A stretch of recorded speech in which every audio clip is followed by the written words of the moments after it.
세계에서 제일 부자들 혹은 제일 똑똑한 사람들이 어디다가 투자를 하고 있느냐. 그 사람들이 거기다 투자할 땐 다 이유가 있는 거거든요. 문명사 쪽으로 보면 인류는 결국은 우주로 나갈 수밖에 없다. 결국 시간의 문제입니다. 지금 현재 전 세계에서 가장 부유한 사람들이 어디에다 돈을 투자하고 있느냐. 어떻게 보면 우주하고 AI예요. 지금 AI가 굉장히 대세인 것 같이 다 얘기를 하지만 사실은 굉장히 중요한 근원적인 흐름 중에 하나는 결국 우주라고 하는 거거든요. 결국 일론 머스크라고 하는 사람, 그리고 제프 베이조스라는 사람, 스페이스X, 그리고 블루 오리진. 결국 다 이유가 있는 거죠. 야, 이건 너무 허황되다 라고 할 수 있지만 사실은 이 문명의 발전 속도라고 하는 거는 어마어마하게 빠릅니다. 우리 지금 비행기 타고 휴가 가는 거 누구도 이상하게 생각하지 않잖아요. 근데 그게 그렇게 쉬운 일인가요?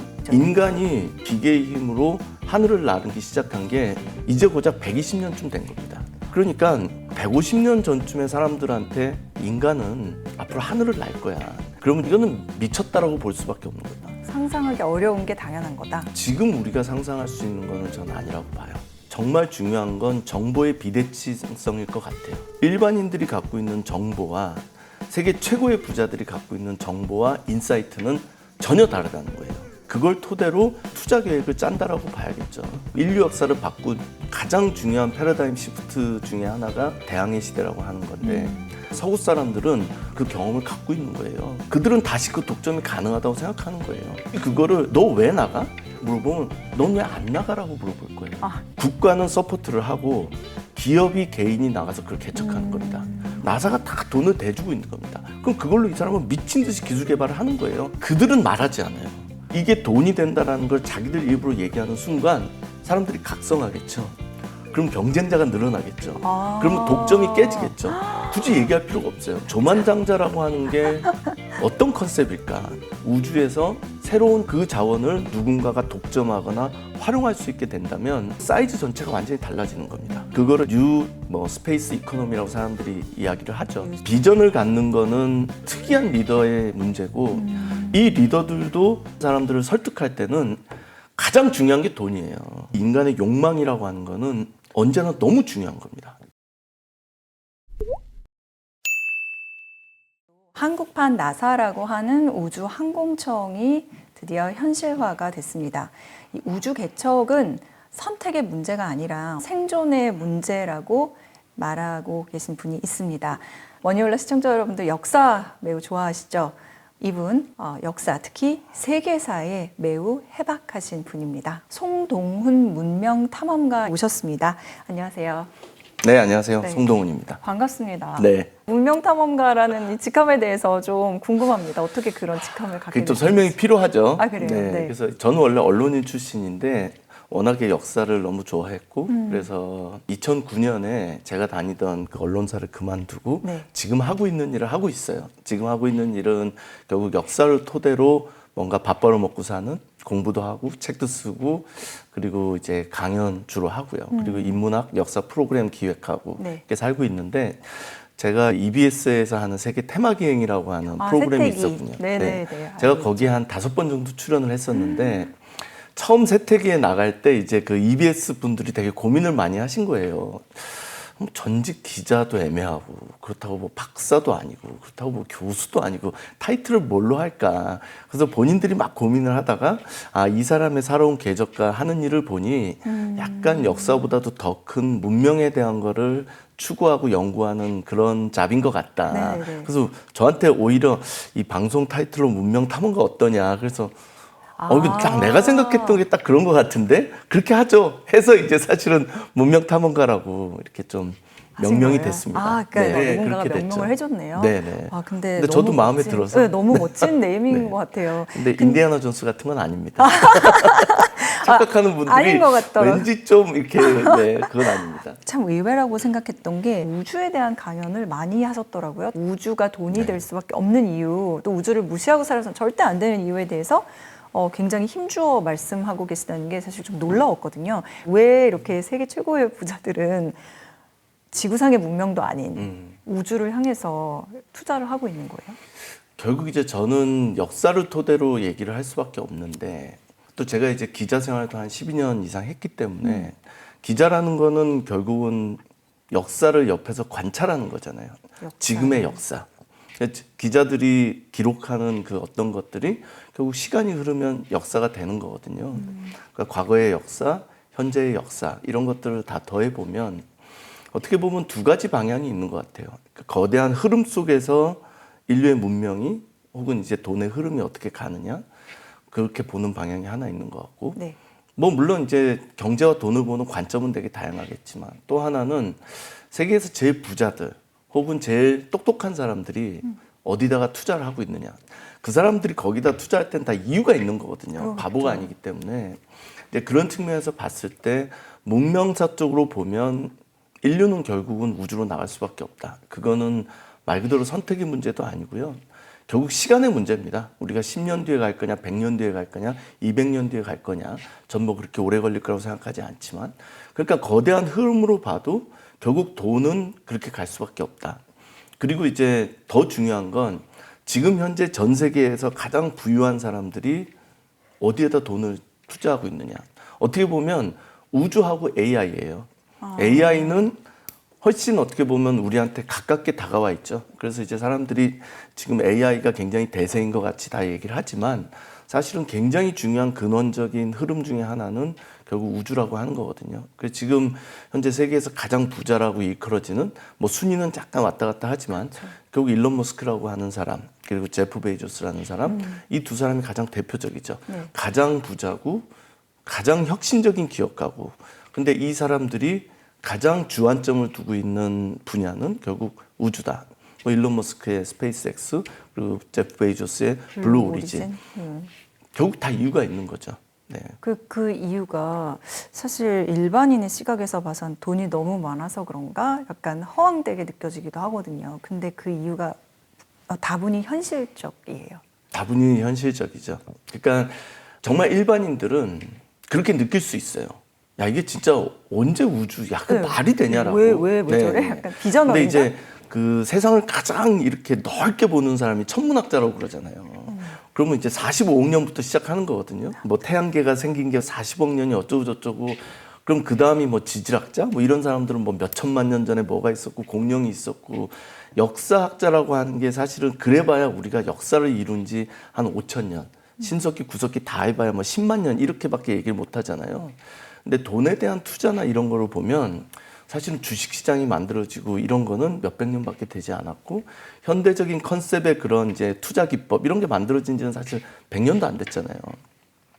이제 그렇게 보면 사람들은 야 이건 너무 허황되다라고 할 수 있지만 사실은 이 문명의 발전 속도라고 하는 거는 어마어마하게 빠릅니다. 예를 들면 우주 개발과 관련돼서 사람들은 야 우리가 언제 달에다 뭘 만들겠어. 우리가 어떻게 화성을 가겠어. 라고 생각할 수도 있죠. 그런데 우리 지금 비행기 타고 휴가 가는 거 누구도 이상하게 생각하지 않잖아요. 비행기 타고 전 세계를 다 돌아요. 1년에 몇 번씩 나가요.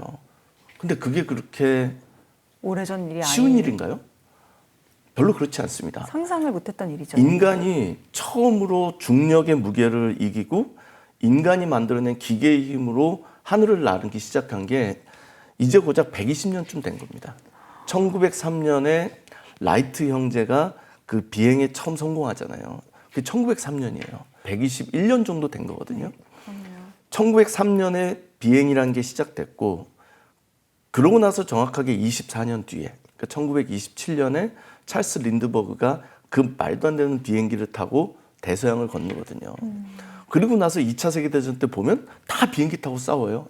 그러다가 이제 1950년대가 되면 이제 드디어 인간이 유리 가가린이 하는 사람이 이제 결국은 우주를 돌기 시작하고 1968년 9년 그 무렵이 되면 이제 인간이 달을 향해서 가기 시작하고 그 무렵에 이제 70년대에 쏘아 올린 보이저 호는 이미 태양계를 벗어났고 그러니까 아마 150년 전쯤에 사람들한테 야 인간은 앞으로 하늘을 날 거야. 그래서 우리는 전 세계를 마음껏 여행할 거야. 너 우리가 지금 전화기 딱 들잖아? 그러면 지구 반대편 사람하고 1초 뒤에 통화가 돼. 영상도 다 주고받을 수 있어. 라고 얘기했을 때 그 사람들은 뭐라고 얘기할까요? 이거는 말이 그냥 돼? 이거는 미쳤다라고 볼 수밖에 없는 거예요. 인간의 상상력의 한계는 절대 높지 않다. 그러니까 제가 이제 그것도 영상에 남아 있는 게 있는데 우리나라에서 굉장히 유명한 이제 대중과학자, 대중에게 이제 과학을 설파하시는 분 중에 정재승 박사님이라고 네, 계시잖아요. 되게 유명하시죠. 정 교수님하고 제가 찍은 영상이 있는데 그때 제가 그런 걸 물어봤어요. 인간의 상상력의 한계는 어디냐. 근데 뇌과학자적 입장에서 인간은 전혀 근거 없는 상상을 할 수 있는 뇌 구조를 갖고 있지 못하다는 거예요. 그래서 내가 뭔가 상상을 하면 그 상상은 내가 현실적으로 갖고 있는 배운, 들은 뭔가 그런 토대가 있다는 거예요. 그래서 인간의 상상력의 한계는 30년이라는 거예요. 30년 네, 내다보는 네. 정도. 그래서 자기 보고 지금 미래를 상상해 보라고 하면 정말로 자기의 상상력의 한계는 30년일 것이다. 그거를 뛰어넘는 상상이라고 하는 것, 그러니까 내가 배우지 못한, 내가 지금 체험하지 못한 그 예상을 완전히 벗어나는 상상은 그건 정말로 어려운 거다. 그렇게 얘기를 하는데 생각해 보시면 우리 지금 핸드폰, 저 대학 다닐 때 삐삐 세대거든요. 핸드폰? 그건 말도 안 되는 거예요. 그리고 예를 들면 우리가 오늘날 일상에서 절대로 빼놓을 수 없는 메신저 기능, 뭐 카카오라든지 라인이라든지 이런 것들, 그 회사들 만들어진 지 이제 10년 조금 더 된 회사들입니다. 근데 10년도 더 전에 우리는 카카오 없는 세상을 당연하다고 받아들였어요. 근데 지금 카카오가 없다고 생각해 보면 우리의 일상 속에서 너무나 불편한 게 많아요. 지금 우리가 누리고 있는 모든 대중화된 서비스는 10년 정도밖에 되지 않았어요. 우리가 오늘날 보편적으로 파워풀하다고 생각하는 모든 서비스는 10년밖에 되지 않았다. 그래서 10년 뒤에 어떤 서비스가 있을 것이냐는 사실은 우리로서는 지금 상상이 굉장히 어렵다. 상상하기 어려운 게 당연한 거다. 그렇죠. 그렇게 보면 정말 30년 뒤에, 60년 뒤에, 100년 뒤에 우리가 어디까지 가 있을까? 지금 우리가 상상할 수 있는 거는 저는 아니라고 봐요. 세계 최고의 부자들이 왜 우주에 투자를 할까라고 했을 때 저는 그런 생각도 들더라고요. 예전에 보면 뭐 스티븐 호킹 이런 분들이 돌아가시기 전에 지구가 멸망하는 거는 정해진 미래다. 그래서 우주로 나가야 된다 이런 얘기를 하신 적이 있었거든요. 혹시 이게 생존의 문제를 내다보는 통찰인가라는 생각을 했는데 저는 비단 그것만은 아닐 거라고 생각하는데 정말 중요한 건 정보의 비대칭성일 것 같아요. 그러니까 일반인들이 갖고 있는 정보와 세계 최고의 부자들이 갖고 있는 정보와 인사이트는 전혀 다르다는 거예요. 예를 들면 왜 키신저 책이 세계적인 책이겠어요?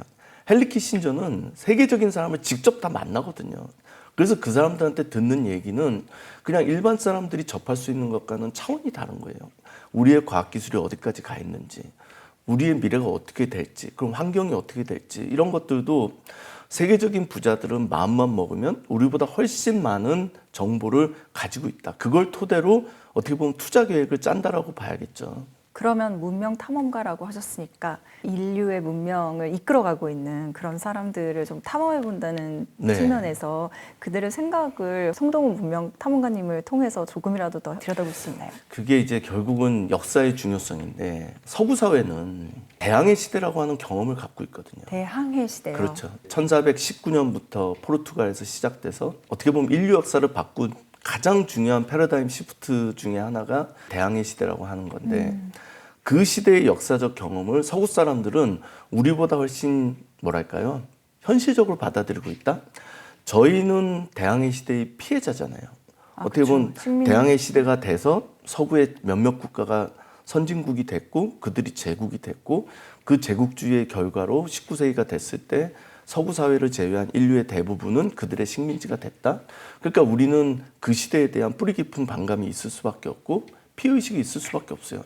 그건 당연해요. 근데 문제는 그거를 향유했던 사람들은 지금 누군가한테 미안할 수 있겠죠. 그러나 그거보다 그들이 더 중요하게 생각하는 건 어떻게 그 작은 포르투갈이란 나라가, 네덜란드란 나라가, 잉글랜드란 나라가 그렇게 거대한 제국을 만들 수 있었을까. 그 사람들은 그 경험을 갖고 있는 거예요. 정말로 보잘것없던 나라들이 무한한 공포와 무지의 공간이었던 바다를 나가서 전 세계를 개척함으로써 기술, 부, 권력을 다 독점하는 거죠. 그들은 다시 그 독점이 가능하다고 생각하는 거예요. 굳이 그거를 너 왜 나가? 그건 우리가 물어보는 거예요. 그 사람들한테 물어보면 넌 왜 안 나가라고 물어볼 거예요. 당연한 거예요. 너무 당연한 거죠. 과거의 경험을 통해. 방식도 똑같아요. 지금 일론 머스크가 예를 들면 자꾸 스페이스X를 통해서 달로 가고 있잖아요. 네. 제프 베이조스도 그걸 하려고 하고 있잖아요. 우리한테 우주라고 하는 그 광활한 무대는 야 이건 국가도 아니고 어떻게 감히 개인이 어떻게 기업 따위가 이렇게 생각할 수 있죠. 기업은 너무 작은 단위라고 생각할 수 있어요. 그런데 서구 사람들은 그렇지 않죠. 인도를 식민화한 게 대영 제국인가요? 아니요. 동인도 회사예요. 동인도 회사만 있었나요? 서인도 회사도 있었어요. 미국을 개척했던 거는 영국 국가가 아니에요. 잉글랜드가 줬던 무수히 많은 특허 회사들, 뭐 버지니아 특허 회사, 거기가 개척해서 버지니아, 매사추세츠 특허 회사 그런 데가 다 개척을 한 거예요. 서인도 회사, 뭐 영국의 서인도 회사, 영국의 동인도 회사, 네덜란드 서인도 회사, 네덜란드 동인도 회사, 프랑스도 다 똑같은 회사가 있었어요. 결국은 국가는 서포트를 하고 기업이 개인이 나가서 그걸 개척하는 겁니다. 그래서 거기서 나오는 어마어마한 부와 권력을 결국 그 개인과 기업이 갖는 거예요. 그러다가 그거를 더 이상 유지할 수 없을 만큼 커지면 그때는 국가가 그걸 흡수통합하는 겁니다. 대영 제국이 인도를 컨트롤하는 방식이 딱 그랬거든요. 그러니까 지금 미국이나 그런 국가들은 그 경험을 토대로 자 일단 리스크는 확실히 있다. 그런데 정부는 그 돈을 쓰기에는 모든 국가가 다 그렇지만 지금 복지라고 하는 너무나 거대한 이슈가 있기 때문에 국가의 자원을 효율적으로 쓰는 게 굉장히 중요하거든요. 그러니까 정부가 이 돈을 다 댄다는 게 조금 밑빠진 독에 물 붓기라고 생각할 수 있어요. 그러니까 의지가 있고 정말 비전이 있고 기술과 돈이 있는 몇몇 개인들한테 사실은 몰아주는 겁니다. 앨런 머스크의 스페이스X가 네. 나사의 하청이 없으면 그게 유지될 수 없는 회사예요. 나사가 다 돈을 대주고 있는 겁니다. 그럼 그걸로 이 사람은 미친 듯이 기술 개발을 하는 거예요. 공조직보다는 결국은 민간 조직이 훨씬 효율적으로 움직일 수밖에 없다는 거는 역사적으로 사실은 증명된 사실이거든요. 근데 그렇게 해서 그들이 발전을 하면 미국 같은 사람들 생각이 이런 거죠. 아니 동인도 회사가 가면 어디 가겠어? 그 영국 회사지. 앨런 머스크 회사가 가면 어디 가겠어? 그 미국 회사지. 결국 그때 가서 미국이라는 국가가 그 기업과 더불어 우주 개발의 과실을 가져가면 되는 겁니다. 그러니까 이런 역사적 경험이라는 게 자꾸 피해자적 입장으로 보는 게 아니라 어떻게 보면 거기서 어떤 이득을 우리가 취할 수 있었느냐로 생각을 해보면 이 사람들한테는 이게 너무 당연한 거죠. 그들의 마인드셋을 우리가 좀 닮아 보거나 연습할 필요도 있네요. 그러면 정말 필요하죠. 우리가 선진국, 강대국 혹은 남한테 침탈당하는 역사를 다시 되풀이하지 않겠다고 생각하면 우리도 그들의 마인드셋을 닮아가야죠. 그래서 생존의 문제랑 직결됐다라는 말씀을 또 그렇죠. 하시는 거군요. 네. 우주 개발. 근데 그러면은 아까 부라는 말씀을 하셨는데 우주 개발을 통해서 얻을 수 있는 부를 그 사람들은 어느 정도로 가늠하고 있을까요? 문득 궁금해요. 그들은 말하지 않아요. 그들은 와 인류가 되게 좋아질 거야. 그러니까 제프 베이조스 같은 경우는 앞으로 인간은 당연히 다행성 종족이 될 거고 행성에서 살지도 않을 거야. 우리는 컬러니를 인공위성처럼 다 띄워서 거기서 살 거야. 그게 100년 뒤가 될지 1000년 뒤가 될지 모르겠지만 그렇게 살 거다. 그런데 지금 현재 인류의 인구는 한 80억 명이 좀 넘잖아요. 네. 근데 제가 보는 여러 가지 통계들 뭐 발표되는 걸 보면 한 100억 명에서 110억 명 정도 사이가 지구가 수용할 수 있는 맥시멈일 거다라는 뭐 어떤 자료들이 있어요. 나오거든요. 근데 제프 베이조스는 뭐라고 그러냐? 태양계라는 공간은 1조 명의 인류를 수용할 수 있는 공간, 에너지, 자원이 있다고 얘기하는 거예요. 그러니까 이 사람은 이미 100억 명이 아니라 100억 명의 100배인 1조를 수용할 수 있는 어떤 문명을 꿈꾸고 있는 거죠. 그러면서 이 사람들이 구체적으로 돈에 대해서 얘기하잖아요. 왜? 일단 자기들도 모르는 걸 겁니다. 그렇지만 더 중요한 건 이게 돈이 된다는 걸 자기들 입으로 얘기하는 순간 사람들이 각성하겠죠. 그럼 경쟁자가 늘어나겠죠. 그러면 독점이 깨지겠죠. 굳이 얘기할 필요가 없어요. 그러면 누가 우주산업 규모에 대해서 얘기를 하냐. 각종 투자 기업들, 은행들, 그렇죠. 투자기관들, 그리고 방송국 이런 데서 그거를 다양한 측면에서 추산을 하는 거예요. 그러니까 뭐 말도 안 되는 이야기들이 막 나옵니다. 이게 몇 천조인데 앞으로 몇 년 뒤가 또 몇 천조가 될 거다. 이제 그런 것들은 여기저기 다 찾아보면 나오는데 예를 들면 그게 발표가 될 때마다 규모가 기하급수적으로 늘어나고 있어요. 그래서 예를 들면 이제 골드만삭스 같은 데서 얘기하는 거는 이제 조만장자가 우주 산업에서 나올 거다. 조만장자라고 하는 게 어떤 컨셉일까? 예를 들면 지금 현재 가장 인류에서 부자가 뭐 여러 명이 왔다 갔다 하지만 가장 맥시멈을 찍었던 게 일론 머스크거든요. 그때 300조가 넘었을 겁니다. 우리나라 기준으로 300조 원인데 네. 우리는 사실 개인이 재산이 300조 원이라는 거 상상할 수가 없잖아요. 근데 이게 300조가 아니라 이 조가 많이 되면 이제 경이 되는 거예요. 근데 그 경조대의 부자가 우주산업에 나오겠다. 그게 송동훈 얘기가 아니라 골드만삭스 같은 데서 얘기를 하는 거예요. 우주에서 새로운 자원이 개발되는 거죠. 그 자원을 누군가가 독점하거나 활용할 수 있게 된다면 그러면 사이즈 전체가 완전히 달라지는 겁니다. 이제 그거를 이제 뉴 스페이스 이코노미라고 사람들이 이야기를 하죠. 그러니까 이코노미. 이제 어떻게 보면 지상의 모든 산업과 경제가 우주로 사이즈 업하는, 정말 사이즈가 어마어마하게 업그레이드 되는 그 순간이 오면 지금 현재 지구의 경제 규모가 몇 배, 몇십 배, 몇백 배 폭발적으로 성장할 거다. 이건 제 얘기가 아니라 정말로 많은 투자기관이나 언론사 같은 데서 발표하고 있는 자료들이죠. 그러면 그런 맥락에서 보시면 한국판 나사라고 우주항공청을 개청을 하잖아요. 그렇죠. 지금이라도 하는 건 너무 다행인 거예요. 너무 다행이죠.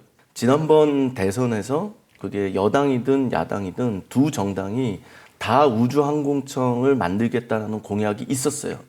그러니까 저는 그래도 이제 우리가 리더십이 누가 되느냐와 상관없이 결국 우주 시대를 준비하겠구나라고 생각을 했는데 순위가 좀 너무 아래긴 하더라고요. 그러니까 무슨 순위가? 몇 대 공약 중에 막 위에 있는 게 아니라 되게 끝에 어딘가 가 있어요. 구색 맞추기로. 네, 구색 맞추기로. 네, 그래서 구색 맞추기. 그게 좀 이게 어떻게 보면 지금 당장 이슈가 되는 게 아니거든요.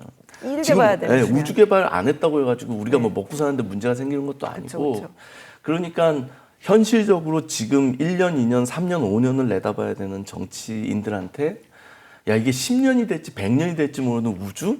이거는 사실은 너무 우선순위에서 떨어지는 일일 수밖에 없습니다. 그래서 우주항공청이 개청된 거는 사실 이제 너무 축하할 일이고 그리고 너무 감사한 일이지만 이제 우주항공청이 과연 얼마나 효율적으로 그래서 진짜 전략적으로 작동해서 대한민국의 우주산업 혹은 대한민국이 우주 시대를 맞이할 수 있는 그런 어떤 마중물 역할, 버팀목 역할을 해줄 수 있느냐는 사실 지금부터 풀어가야 될 숙제들이 굉장히 많을 겁니다.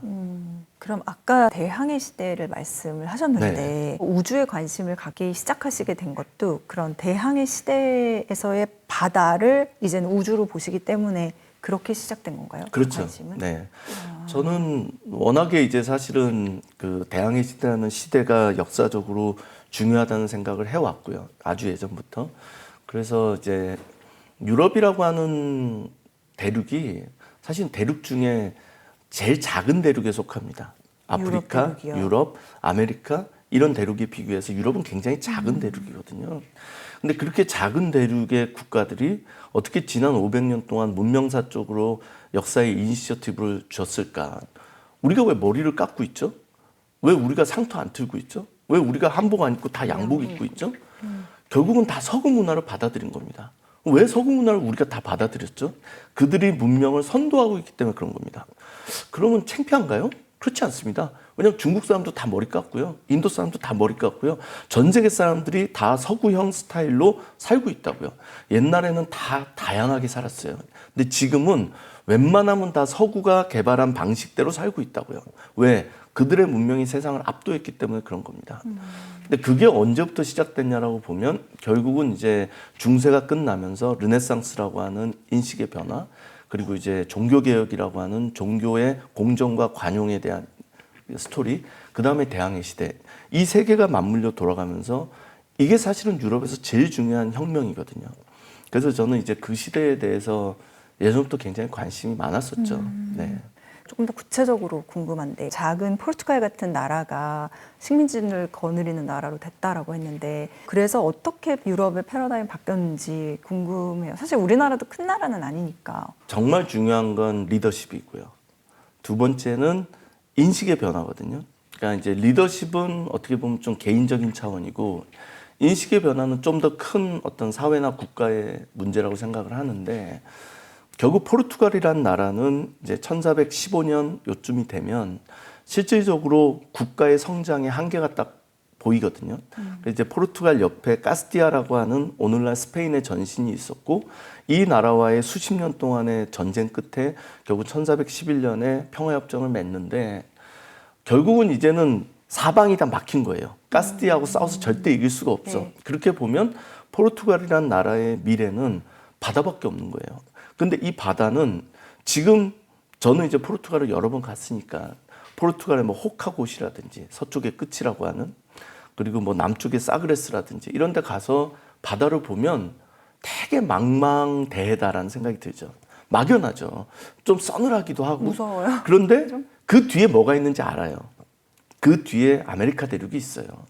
그 뒤에 대서양이 있고 대서양 가면 북미, 남미, 남쪽으로 내려가면 아프리카 있고 그렇게 건너면 태평양 나오고 인도양 나오고 우리 다 알잖아요. 근데 1400년대의 유럽인들은 누구도 그 바다 뒤에 뭐가 있는지를 몰랐어요. 그럼에도 불구하고 거기를 개척해 나가자. 왜냐하면 길이 이거밖에 없으니까. 머물지는 네, 않고. 머물면 고사되는 거고 어쨌든 목숨 걸고 나가보자.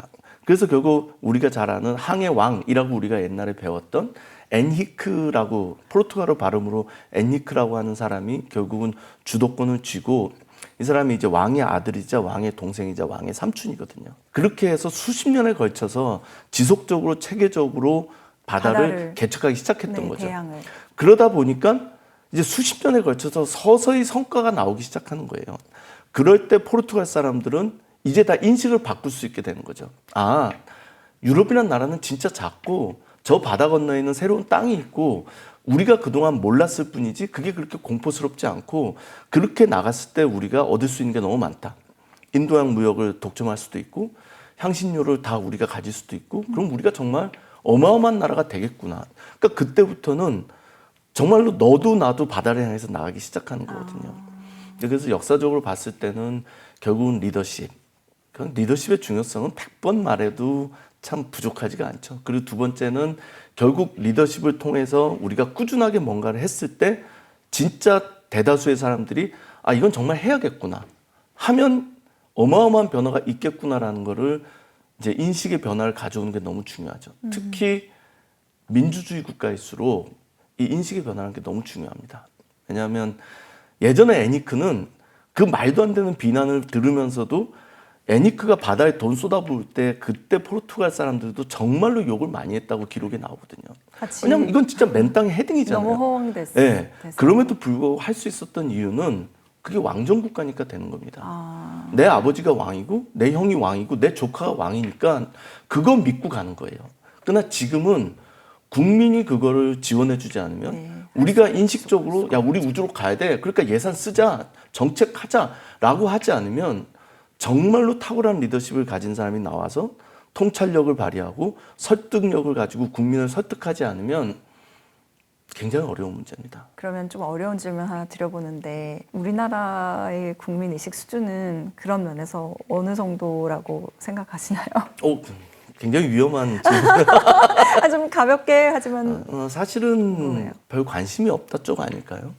네. 그리고 사실 투자를 하더라도 어디까지나 그거는 어떤 과실을 위한 거지 정말 진지하게 이런 비전을 가지고 하는 정도까지는 아직은 그렇죠. 못 아니, 근데 미쳤다라고. 과실을 가지고 투자하는 것도 충분히 훌륭한 일입니다. 비전을 갖는 거는 어떻게 보면 몇몇 특이한 리더의 문제고 이 리더들도 자기를 따르는 사람들을 설득할 때는 가장 중요한 게 돈이에요.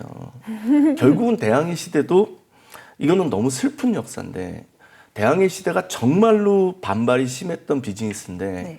이게 결국은 포르투갈 사회에서 인정받기 시작한 건 아프리카의 그 기니아만이라고 하는 쪽이 있잖아요. 그래서 시에라리온에서 이렇게 내려와서 그렇게 아프리카 내륙으로 들어갈 때 이렇게 쑥 들어가 있는 만이 있는데 네. 그 만의 이름이 순서는 조금 다른데 뭐 상하해안, 노예해안, 곡물해안, 황금해안이라고 들어봤죠. 불려져요. 네. 우리 옛날에 네. 세계사에서 다 시간에 나오는 배웠던, 건데 맞습니다. 결국은 왜 해변에 그런 이름이 붙었느냐? 상하가 거래되고 노예가 거래되고 곡물이 거래되고 황금이 거래되는 해안에 그 이름이 붙은 거예요. 결국은 제일 먼저 애니크의 선단이 노예를 데리고 왔을 때 그때 포르투갈 사람들 중에 예리한 사람들은 딱 깨달은 거예요. 아, 이게 노예 장사가 되겠다. 이 노예를 데려다가 우리가 써먹을 때가 많겠다. 그때부터 사람들이 더 이상 토달지 않고 야 나가자 이렇게 되는 거예요. 그건 너무 슬픈 일이고 인류사적인 비극이지만 제가 역사 강의할 때 항상 하는 얘기가 있어요. 역사는 좋고 싫고의 문제가 아니에요. 유리하고 불리하고의 문제도 아니고 호불호의 문제도 아니에요. 역사가 항상 정의롭게 흘러가나요? 그럼 히틀러 같은 사람은 나올 수 없죠. 역사가 항상 우리한테 좋은 쪽으로 가나요? 그럼 우리는 일제 식민지가 될 수가 없죠. 그렇죠. 내가 좋아하는 쪽으로만 흘러가는 게 역사다? 이거는 나이브함을 넘어서는 그 이상의 어떤 거 아닐까? 그러니까 정말 역사는 비정한 거예요. 냉정한 거고. 그러니까 결국 그런 거를 우리가 알고 이제 움직이지 않으면 그거는 이제 굉장히 어려운 일이다.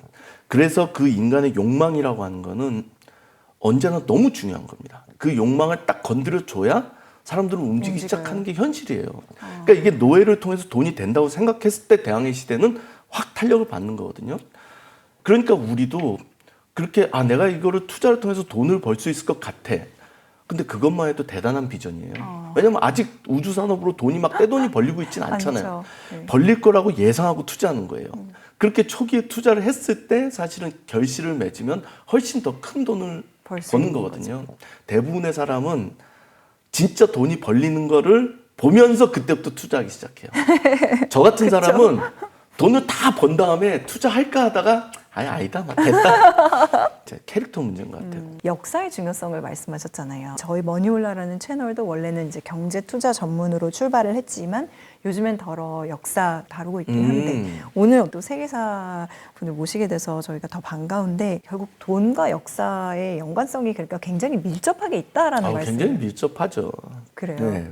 그러면 진짜 전설적인 투자가들은 실제로 이런 역사에 굉장히 통달한 사람들인가요? 굉장히 그렇죠.